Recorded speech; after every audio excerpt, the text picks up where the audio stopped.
Hello, welcome to Quackalope. Thank you for being here. Today we're talking about Monster Hunter World, and specifically about some of the things that you all might have missed out on in the Kickstarter that you're going to be able to get your hands on, hopefully, very soon. Real right? soon. This is starting to arrive. People are starting to play it. We're going to have some of our opinions and questions around the design choices that happened here, but then also a conversation around when this comes to the marketplace, when this comes to retail.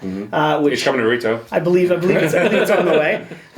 When this comes to retail, how people should approach this game, because there's a lot of options here, and you all have, as a publisher, Steamforged Games as a publisher, have actually designed the core boxes here, the multiple core boxes, as variable entry points for people who are fans of this series, and the gameplay in a variable session. You could either have these one-off big fights that we've been playing over the last few days, or you could set it up like a campaign to allow you to journey through. So that's the goal of this conversation. Let you all know what's going to be available, what you should keep in mind when deciding or being interested in purchasing some of this stuff, and also just getting you excited about everything that's out here in front of us. So if you two would introduce yourselves. We have a few lovely gentlemen that flew over a ocean not to be here with us. You all were here for Adepticon? No, actually, my travel... Yeah, you were. Yeah. My travel plan changed. I came just for you, Jesse. Oh, he came just for me. Yeah. You were here for Adepticon? I was here for Adepticon. So a little bit of convention travel, and then they happened to come see a duck on the way. So, Steamforged Games. Hello. What's going on? So, my name is Jamie. I'm the product owner for Monster Hunter World, so I was actually working on this project all the way through from start to finish. It's been great to see it come to fruition. And I'm Matt Hart. I'm the creative director and founder at Steamforged Games, and I get to work with awesome people like Jamie and the rest of the team. And this is our resident Monster Hunter World expert, Wes Todd. I don't know about that. How much time did you put into the video game? I mean, this was probably the last big title that I played, so several hundred hours most likely. I mean, I got all the way through Monster Hunter World, and as a person who dies a lot and stands in fire and gets hit by everything and forgets to use a shield, I know these monsters extremely well in all the different varying ways that they can kill you. Okay, so before I turn the conversation to you two, I would like to turn the conversation to West. Okay. We just got done with 3 full gameplays over here on the channel. They'll be coming out, either they've already started coming out or they'll be coming out very soon. West, what is your sense of this game so far? Especially as someone that grew up on this IP. I think a lot of people that are going to be watching this are people that are going to be interested in bringing their love of the video game into a tabletop setting. So when you say grew up, I just want to be clear. Yeah, you were middle-aged by the time you played this. I was very middle-aged, yes. Just so we can be fair. Hold on, what's the definition of middle-aged? Because I might have a thing to say on You probably do as well. People like me, though, that remember sneaking into high school playing like some Monster Hunter on a PSP. Okay. I'm the generation that, arguably grew up playing. Yeah. Never as committed as you, though. That's because I had high school to finish. Yeah, I had just adult responsibilities, so what does it matter about that, right? I was actually just talking to Jamie about it, and this does feel like the game. And what really hit it for me was this little guy right here. Okay, this Kalula. Easy for you to say. Thank you. Yeah. Because You gonna come in with a pronunciation? Kulayaku. Thank you very much. My mouth doesn't work that way. And if you could give me the sound they make in the video game. Are you sure? That's it. Sure. Yeah. So the one for me that made it make me go, okay, yes, this is the game. He holds rocks, right? He throws rocks at you. He does the beak attack where he just runs at you and goes through the ground. And I can't tell you how many times I was hit by this, how many times I missed putting shields up, how many times I missed rolling away out of the way. Like all of those different things, like that actually made me go, yes, I remember this. I remember how this worked. I remember him throwing rocks at me. The one thing I didn't get to see that was really that could have been there was like the rock exploding because it was a flint rock. So there were just varying things that it brought back to me all those scenes and times of me actually getting to fight this horrid chicken in the world. And even as I was putting the model together for the last one on the table over there, I was reminded as it was sticking things into my fingers, putting the wings on, that he actually throws his spikes at you at certain times during the fight, and it's amazing. It feels that way. He's a hurtful mini all the way around. And as someone who didn't spend as much time as West in Monster Hunter World, but I had a little bit of experience with it, the thing I was looking for when diving into this, and we got a chance to check out the prototype back in the day when the Kickstarter was originally running, and what I saw there and what I've seen in this finished product is the sense of movement, the sense of a boss battler that has you like on your toes, the creature's pushing you back and you feel like you're scrambling out of the way. It really feels like, not only in the scale of miniatures that you've created, but also in the gameplay application, it really feels like you have this kind of cutthroat skirmish where you're powerful as a character, but they're way more powerful as I a think beast. you latch onto something that I'm coming to realise is one of the core design philosophies we have at Steamforged, which is a fluid game state makes for a more interesting game. And I mean, I grew up with games where lines of miniatures would clash and then it would become a dice rolling competition. Stay trench warfare and just Exactly. keep shooting missiles. Nothing moved, and if I could roll more sixes than you, then I would win. And right. that was how games were back in the days. And I think,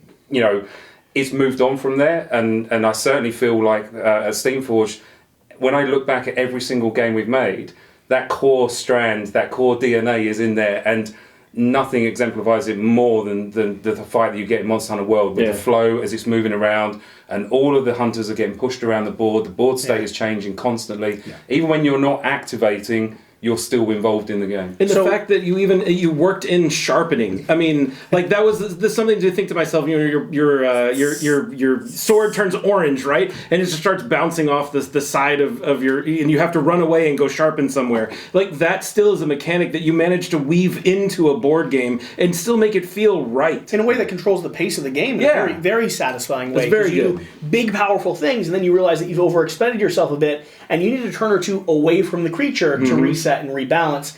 For those of you that don't know, for the audience members that don't know this game so well, but they're excited because our hobby space is growing. More and more people are discovering IPs in this space and coming over into this, because your Kickstarter just tapped into the beginning of where the Monster Hunter World fan base is. For sure. Do you want to give a quick, maybe 30, 60 second overview of the core concepts that are happening here, what Monster Hunter World is? Sure. So the core loop, let's talk about the core loop of Monster Hunter World. So the core loop of it is you're going through, you're tracking a monster down that you've chosen to go after for a start. So it's not just a question of you might run into a certain monster just happenstance. We're going to go and hunt down this monster. You decide. Absolutely. Both of them will kill you. The scout flies are then going to go and help you track down that monster as you walk through the world, which for us is how the gathering phase sort of, you walk through that storyline and it helps you set the scene, helps you get there. In the video game, you're literally following the scout flies through, trying to find this monster and exploring this beautiful world. And then once you've gotten through the gathering phase, you're into the hunting phase, and now you've tracked down the monster, you've learned a bit about it on the way, you've found some resources, and you've found some track tokens, and now it's time to try and take it on. And then once you've hopefully slain the monster, you're then going to carve some rewards from it, which is when you can then make more powerful weapons to hunt a more powerful monster and keep progressing through your game. And that's effectively repeat that loop over and over until you get to an end state where you fight the most powerful monster you can in the sets that you have available, and then your campaign is finished.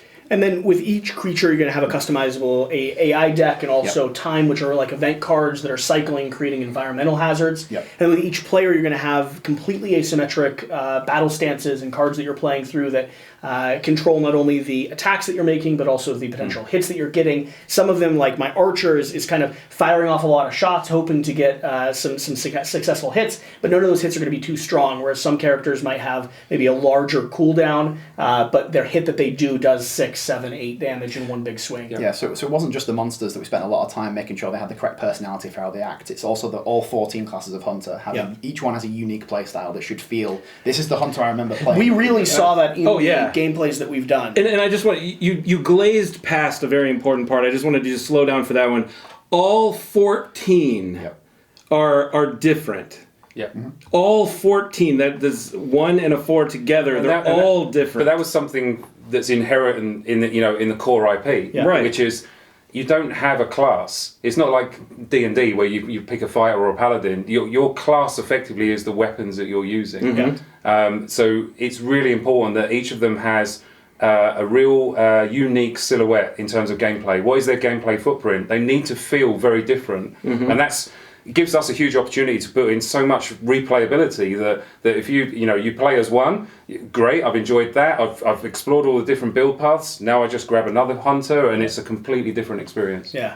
So we have this coming to market soon. We have retail copies of this on the way. Yes. We'll get into that a little bit more as we go, but part of the concept of approaching a retail marketplace as opposed to a Kickstarter place, because there were some Kickstarter exclusives and like bonus colorations and stuff that were in that campaign, which is one of the things that you all like to do. But you also have a lot of content that's going to be actually available, whether it's going to be through the web store, whether it's going to be through retail distribution and kind of local game stores around the hobby space, or at things like conventions where Steamforged Games has a booth. How should someone approach getting into this if they haven't already got a full pledge in like we did? So I think I'll just pull it back to the very beginning of the question. So there are two core sets which act as two, kind of on ramps, if you like, into the game. We made a specific decision to make the core set standalone. So you don't need one to play the other. We've been playing Wildspire Wastes for the past, 4 or 5 gameplays we've done, with 3 of them on camera, a few of them earlier. We haven't needed much of anything else. It seemed like there was a lot of content in that one box we opened up. Oh, there's a ton of, what is it, about 30 hours in? Yeah, 25, 30 just for a single playthrough. Yeah, that's for a single run through, it's about 30 hours of content, not including playing multiple characters or different upgrade pathways. Correct. Okay. Yeah. So core box, so you have 2 separate core boxes that are going to be available. So either one of those is a really good starting point. Wildspire's Wastes and Ancient Forest. Yeah. Okay. And then beyond that, there is a number of expansion content. So there's Elder Dragon, there's additional hunters you can pick up. And one of the reasons we made this was to be a good partner to our retail partners. Okay. So what we looked at when we looked at the data is expansions are a difficult product for retail partners to stock. You have to buy the base game, like the base game, and then want the expansion. Right, but if you don't have the core set in stock, the expansions do not sell. Doesn't move. That's right. Yeah. So we want to, make sure that we're giving products to our retail partners that help their business to kind of grow and thrive. So for us, it's important that they have products that they know they can sell potentially to every customer who walks through the door. So making everything a standalone core set enables that kind of process to happen. Now, obviously, you've got the big guy over there that we successfully did not beat this morning on purpose, just to show how powerful we was. You bring in ringers, and what happens? You die. It's the first time we actually lost the scenario. We didn't know that was the ringer. Oh, we didn't know. Oh, that's true. That's true. So whilst technically as expansion, for me, I like to, and this is a bit of a marketing kind of spin, but it's more of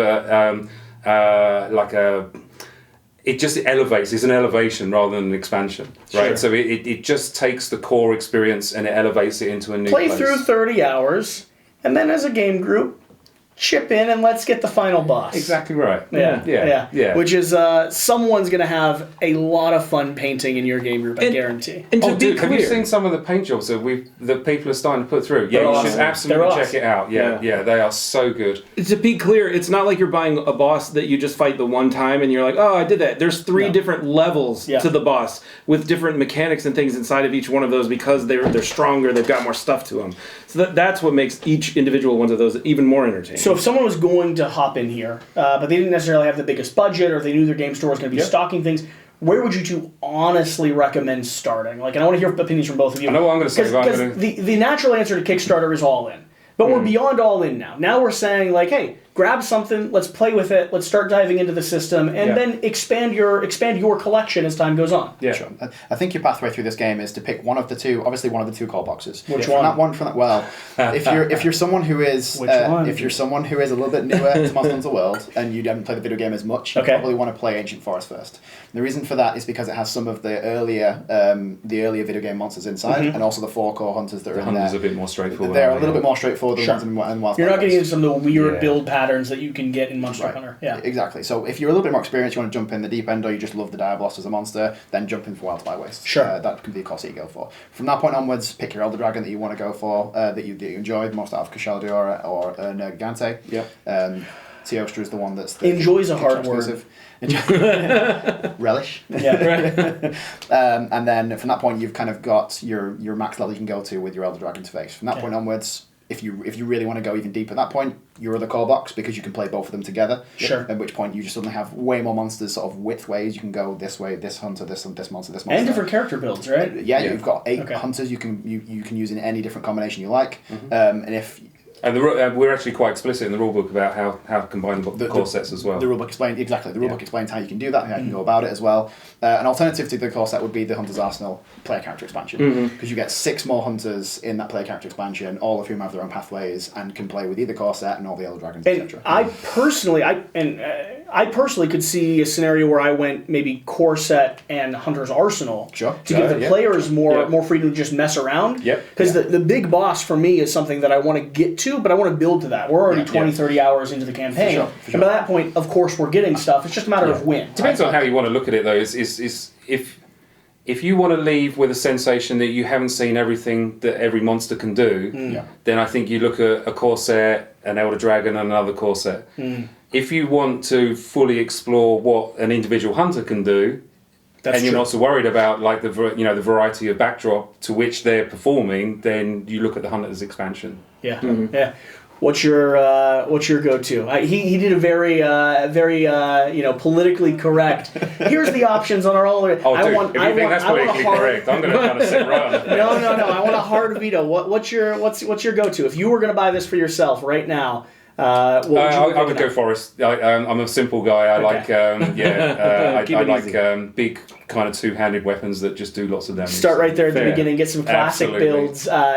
Maybe pull some of your D&D friends over and be like, no, it's not scary. Trust me, they're just big. I think a more challenging question would be being asked to pick between that model and that model. Yeah. Okay, from a painter's perspective. That's fine. I'll ask that question then. Between this model and that model, what are you thinking? Nurg's my favourite personally. Like, I just love the guy. I would love to I'm really looking forward to get my airbrush onto that guy. That's very nice. I really am. I just think some of the effects you're going to be able to do on that. Well, because it's a metal dragon. I just want to do... it's just how big it is. I want to do a paint job that has a glow coming out from here, and then that is your source of light, and it reflects off of those wings, like some type of build, right? I mean, it's just... Where you can't see the flame, you can't see anything out in front of it, but you just have this sense that it's almost like that vapory kind of, okay, that's kind of cool. That's my thought. I just think, I'm a big fan of big minis, and these are enormous. So they are enormous. Yeah. On airbrush. Minis. You need an airbrush. On minis. What are you thinking? Why did you go so gigantic? Because these are not like random side minis that happen. Like this one is in a side box. But the minis that are actually in this game are humongous. Yes, they are gigantic. What's going on with scale here? What are you keeping in mind when it comes to bringing this game over? The first thing to maintain is a consistency, and that's not to say that we need to observe 1-for-1 ratio with what you see in the video game, because one of the things that happens when you play in a video game is something called foreshortening, where things feel larger than they actually are. Sure. And it's just the way that the camera works, and it's it's how they're moving in relation to where the player's position is. So there's a lot of slightly interesting but very nerdy kind of like camera stuff there. But when we get to work with Capcom and talk to them and get hold of their files, we can then see what the actual true scale is. So it kind of really starts diving into one of the challenges that we have to overcome every time we make a game that's based on a license is capturing the feeling of the game. Now, if the game feels like the monsters are massive, but the actual true scale or the actual real scale is different, and it's actually a camera trick, well, guess what? We don't have a camera trick we can rely on when we're making these games. So there's a degree of fudging that we need to do. So what we did with Monster Hunter was lock in with a scale that we really like, and it's approximately a 22mm scale.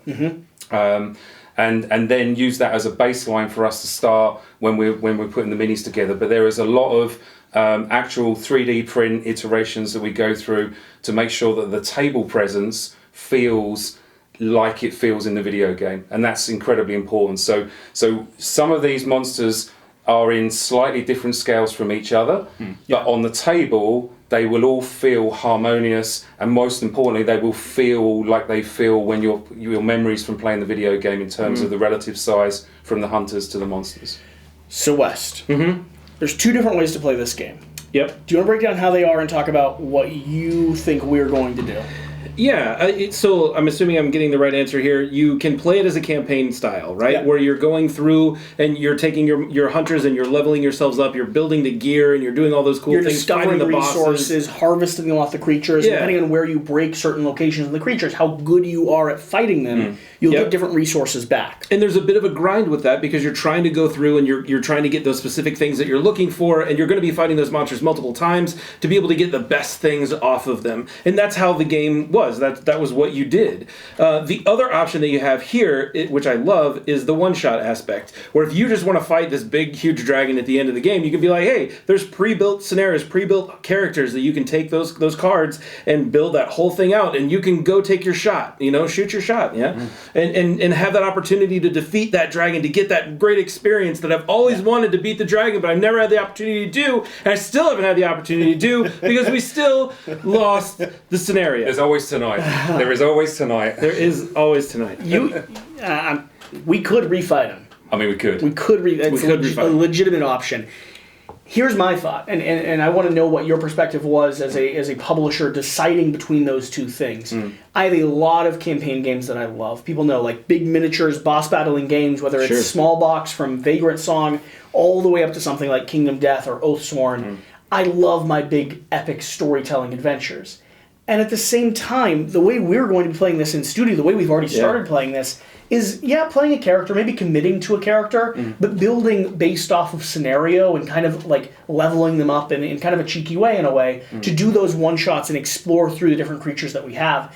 And that's because your game doesn't require me to commit to a narrative or a follow-through. Right. It lets me, if I want, and gives me a really cool story to build off of. But I also want to be able to just have like friends over, sit down and play a really epic boss battler without having to have them, like in Kingdom Death, spend 30 hours getting to the point where we can have a really epic boss fight. Every game we've played so far has been in that hour and 15 to hour and maybe 30-minute range at the high end. And that's a really satisfying, really, really good entry point for a boss battler of this scale with the front build and with the character design in there. So when thinking about Monster Hunter and Monster Hunter World, why did you decide to go with kind of a two-pronged system? Why did you decide to have something that allowed it to be a one-off versus just a dedicated campaign? And why did you allow it to have some degree of a campaign narrative instead of just being a dedicated one-off? Well, I can pick up on the start of this, which is that part of what you actually said there, which is having friends over to go, have you tried this game, come and have a go at it, and it's somewhere they can sort of just dip their toe in, particularly because this is such a strong... Dip your toe? We could start it here. For sure, but it means that you can... I mean, if you want to make a first impression, right? Hey, have some friends over and go, do you remember playing the video game? You're not a big board gamer, but you know this video game. What's your favourite Elder Dragon? Let's go and play against that. I want to have a group that plays the Elden Dragon, gets wiped like we did, and then starts the campaign from the beginning to build to the point where you can How many video games do that, though? The first thing you do is all bells and whistles, everything, so many, and then you revert back to having board nothing. Games, right? But a ton of video games. Yeah, it's true. Something to think about. Yeah, I mean that's the entire narrative of not Tsunami, but the Sukazuki. The samurai video game where you start out on this bridge and get annihilated by the boss that you're then showing down with for the rest of the game. It's a real video game tropey thing, though, isn't it? It shows you how badass you are, but then how badass the bad guy is. Yes. And then when you do finally get to beat him 20 or 30 hours later, you realise that you're absolute massive. You earned it, and you earned it. Yeah. So you were saying... Go on.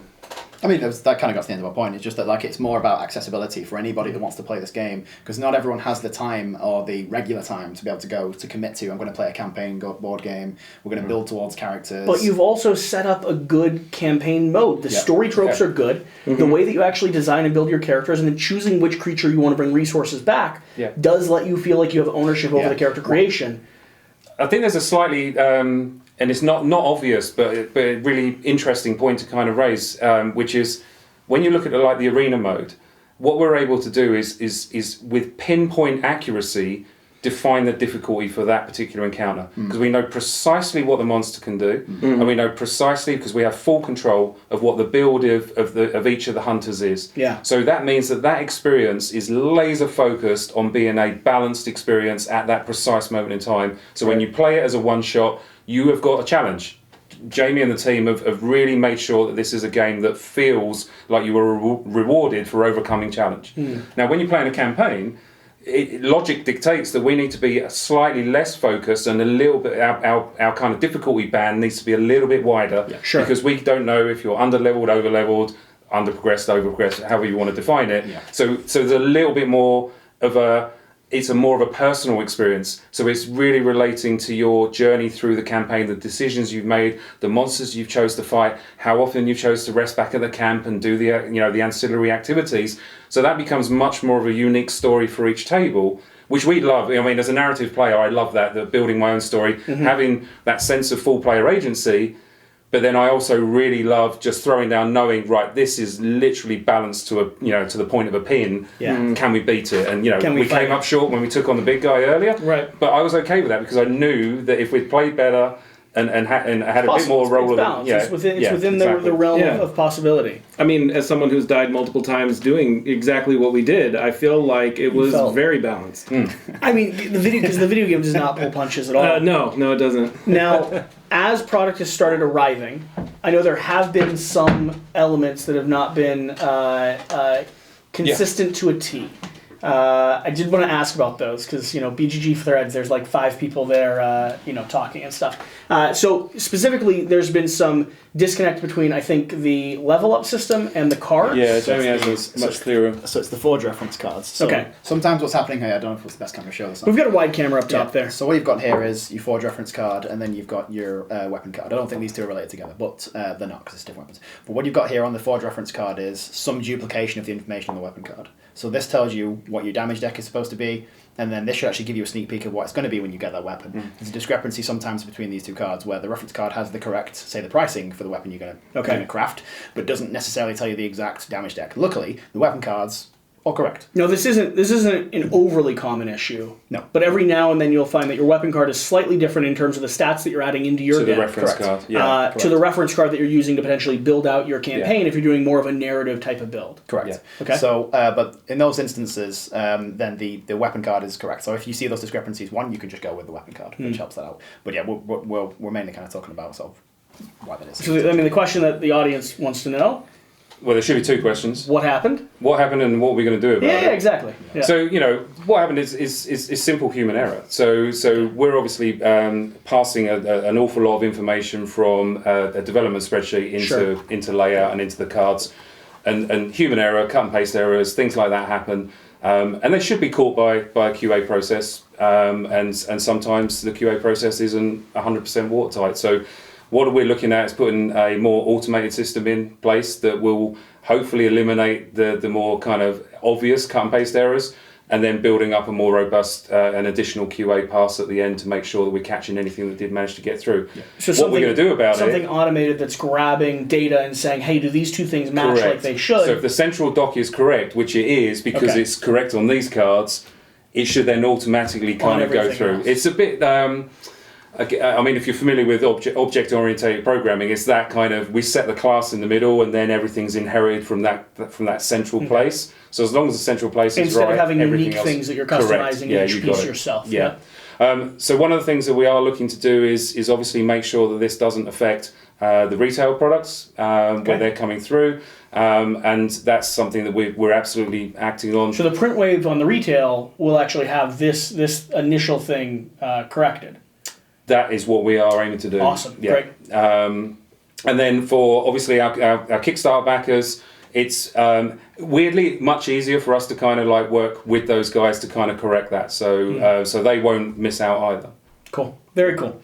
Okay, outside of that, I can leave the floor open for you all to say anything else that you want. On my end, I am extremely excited that we've been able to dive into this, excited that we've been able to play, thrilled that you guys can come down and talk with us. Of course, we appreciate the invite. We've been having fun building a relationship with Steamforged Games, which is obvious because we're sitting next to each other here on camera.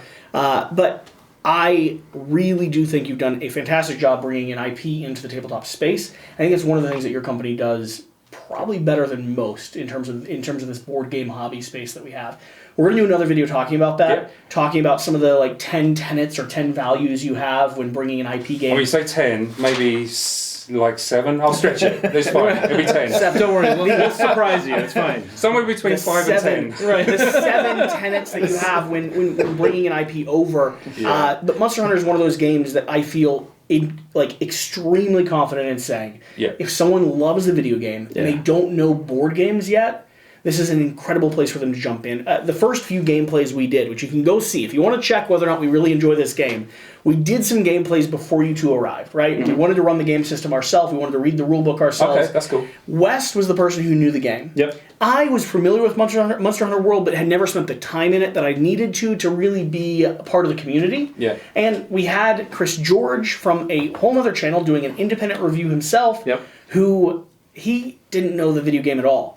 And all three of us were able to attach ourselves to elements of the game, and we're able to explore it, and we're able to enjoy it. Yeah. So for people that are looking to get into our hobby space, I'm really excited to introduce this to them. For people that just love big boss battlers that have like a unique mechanic system and a unique way of that the characters progress and develop, this is a fantastic one-shot and a really interesting campaign. One of the things that I think is important, I know Steamforge as a whole kind of feels this as well, is when we get to work with these great IPs, it is a real opportunity for us to introduce people who aren't aware of our hobby into our hobby. And we love our hobby. We're a small little space, but we're a growing space. Right? Yeah. So if we can expose the coolness of our hobby and how much fun it is to sit around a table and just roll dice or flick cards and move minis around and just have fun, to people who would never ordinarily get exposed to that, that makes me really happy that we're bringing people in and giving them a brand new hobby to experience. So it's a good start. Yep, definitely. And for any of you watching, I mean, at this point we have the diehard fans of Monster Hunter watching. Right. Like that's who makes it to the end of these videos. Are the people that just are obsessed with this product and they want to consume everything they can from it. Like, makes sense. One of the core reasons why we have you all down here is actually not this interview. I invited you down to do an interview on Iceborne. Another product that's going to be coming to Kickstarter, which means that if you miss this initial wave, we have another standalone exploration of the world using mechanics differently. Totally, different experience. That we're going to be able to explore. And so I actually asked and wanted to talk about Monster Hunter World, but there's more happening in the Monster Hunter universe. Beyond just this, so there's a lot of opportunities to get involved, lots of opportunities to commit and work with Steamforge Games, and just kind of start diving down the rabbit hole. This won't be the first nor the last of cool products and worlds to explore. Well, it might be the first. It won't be the last. Either way, thank you for watching. Thank you for being here. Whatever the case, though, whatever you do, remember to do the important thing. Kill the dragon. Kill the dragon. Kill the dragon. That's the important thing you should do. Just really and hard. emulate the noise it makes as it dies.